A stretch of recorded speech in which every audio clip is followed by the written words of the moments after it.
Gabi-gabi, nadadaanan ng mga motorista ang pinakasikat na haunted street na ito sa Pilipinas.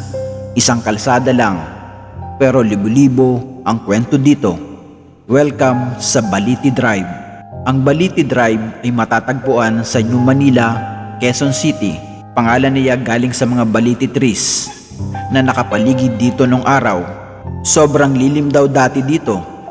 Gabi pa lang, madilim na. Ngayon ay tulay na siya, tahimik dahil residential area. Pero simula nung 1950s, nagsimula yung mga kwento. Ito yung pinakasikat na kwento. Sabi ng mga taxi driver at estudyante, meron daw may sumakay na babae, nakaputi, basa ang buhok. Pagdating sa dulo ng kalsada, paglingon ng driver, wala na ito. Kwento lang ito, walang pangalan, walang picture. Pero halos lahat ng driver alam ito at naranasan. Sabi ng mga matatanda noong 1950s, may mga bahay dito. May nagbebenta daw ng prutas, isang gabi may bumili.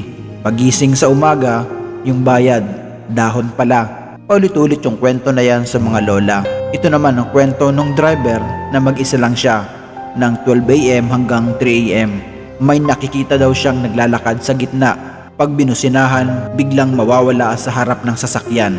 Kaya payo ng mga taga dito, huwag mabilis at huwag mag-isa. Sabi ng mga taga Balete Drive ngayon, tahimik na sila at wala nang nagpaparamdam at wala nang nakikita. Pero pag gabi, nirerespeto pa rin nila ang lugar. Para sa kanila, paniniwala at respeto lang. Sabi ng mga researcher, ang Balete Drive sa folklore, bahay daw ng mga engkanto. Kaya nung pinangalan ng Baliti Drive, nadikit na yung alamat. Plus madilim, tapos maraming puno at tahimik. Perfect para sa imahinasyon. Sabi naman ng mga taga Quezon City, normal na kalsada lang iyon, may street lights na. Pero dahil sa mga kwento, naging tourist spot na rin siya. Kaya kapag napadaan ka dito ng 1:30 AM, mararamdaman mo yung lamig at yung katahimikan. Ang Balete Drive ay totoo.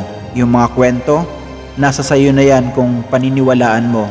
Kung dadaan ka dito, igalang mo. Dahan-dahan lang ang pagpapatakbo ng sasakyan at huwag tumingin sa rear mirror ng iyong sasakyan ng matagal.